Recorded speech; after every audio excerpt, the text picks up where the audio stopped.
Um exemplo característico de profetismo é Santa Joana d'Arc. Os senhores conhecem bem a história de Santa Joana d'Arc. Ela era uma pastorinha do Ducado de Lorena, num lugarzinho chamado Dom Remy. E os pais dela mandavam apacentar as ovelhas no campo para engordar e para vender ou para comer, etc. E ela, quando estava no campo, sozinha, pastoreando, ela rezava. E também rezava muito na igrejinha da sua aldeia, etc. Era uma moça, uma menina extremamente piedosa. E ela ouvia umas vozes no ar que ela não sabia de onde vinham. Essas vozes acabaram revelando que eram São Miguel e mais 2 outros santos. Há tempo que eu li essa história, não me lembro mais.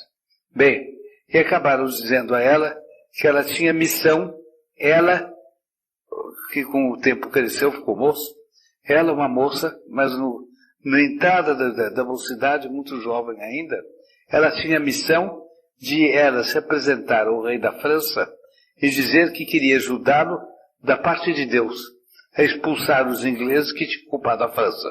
Ela foi, se apresentou ao rei, o rei fez dificuldades, ela profeticamente venceu as dificuldades do rei, daqui a pouco eu conto uma das dificuldades, ela venceu as dificuldades do rei e, comandando os exércitos do rei, ela de fato expulsou os ingleses da França. Depois ela foi vendida, ela foi presa por certos aliados da Inglaterra, chamados Bourguignons, ocupavam um território que hoje pertence à França. Bem, ela foi presa e os ingleses, que naquele tempo eram católicos, montaram um tribunal da Inquisição contra ela, por dizer que ela era bruxa. Porque não podia ser que, sem a intervenção do demônio, ela, uma frágil moça, fosse um tão terrível guerreiro na hora da batalha. E que ela previsse tão bem, soubesse dirigir tão bem um exército como ela sabia. A Inquisição apreendeu, julgou e, levada por dinheiro dos ingleses, condenou à morte e condenou a ser queimada viva, dizendo que ela tinha mentido quando falava que aquelas vozes diziam a ela para retomar o reino da França, etc, etc. E quando ela estava já na fogueira, e portanto começando o fogo a pegar no corpo dela, etc., ela ainda gritou de dentro da fogueira para o povo que estava em volta, em quantidade de ouvir. As vozes não mentiram, as vozes disseram a verdade, para afirmar a missão profética que ela tinha. Bom, com o tempo verificou-se o sentido religioso dessa missão. É que não faltou muito tempo, a Inglaterra caiu no protestantismo.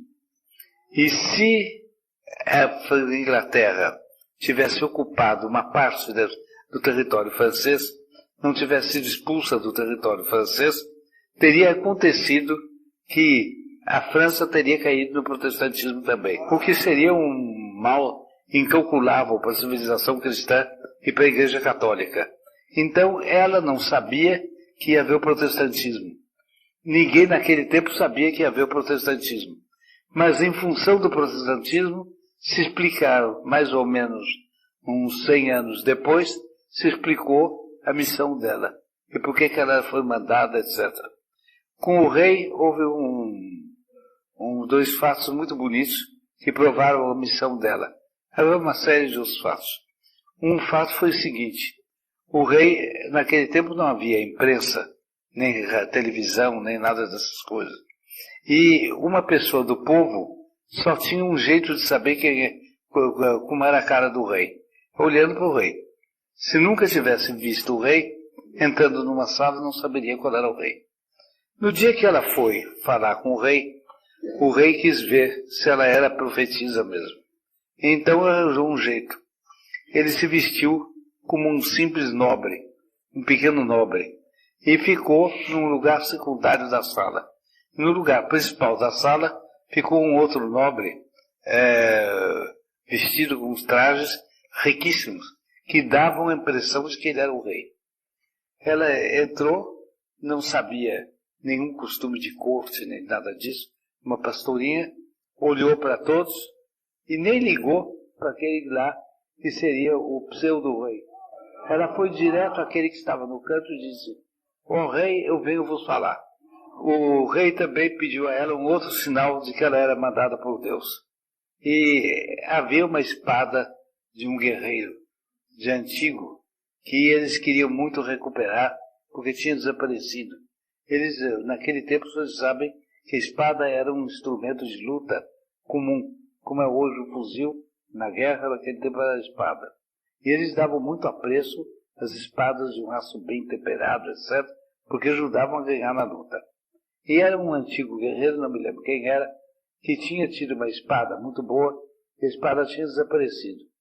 E então, ninguém encontrava a espada, mas há muito tempo não encontrava a espada. E estava o negócio perdido. O rei disse: me dê um sinal de que você vem da parte de Deus. Ela disse: ó rei, a espada tal se encontra em tal lugar, junto do altar, embaixo do altar. Vamos lá mandar escavar embaixo do altar, lá está a espada. O rei foi e mandou escavar. Abriram o lugar e encontraram a espada. Ninguém podia adivinhar, mas ela, profetisa, adivinhou. Bom, esses são os profetas, e tem havido assim em quantidade pessoas dotadas do que se chama do espírito de profetismo, pelo qual a pessoa faz cálculos ou recebe uma inspiração ou faz cálculos, etc., ajudados por Deus, e chega a prever uma coisa que comumente o espírito humano não prevê. Bem, qual é o papel do profeta? O profeta é realmente um traço de união entre a ordem espiritual, temporal, e a ordem espiritual. Ele é nesse sentido da palavra. Um laço de cortina, ele é nesse sentido da palavra. Que o profeta, às vezes, recebe ordem de Deus de falar para a ordem temporal. E às vezes para a ordem espiritual. E às vezes para as duas ordens. E Deus sempre dá um jeito de, quando o profeta fala, haver razão para se acreditar nele. Porque Deus não faz nada que peça uma atitude irracional do espírito humano. Tudo que ele pede do espírito humano é razoável. Deus, então, dá um jeito das pessoas perceberem que aquele é o profeta e acreditar. E essa missão do profeta é uma missão, portanto, que o coloca entre a ordem espiritual e a temporal. O que é mais? A ordem espiritual ou a temporal? Evidentemente a espiritual. Tudo quanto é do espírito vale mais do que o que é do corpo. Tudo quanto é do espírito diz mais respeito à religião do que aquilo que é do corpo, da matéria. De maneira que a ordem espiritual vale mais do que a temporal. Mas acontece que não é por aí que se calcula a importância de um profeta, mas é pela missão que ele recebe. É a importância da missão que lhe é dada para receber. E às vezes pessoas muito humildes recebem grandes missões. Os senhores já viram com Santa Joana d'Arc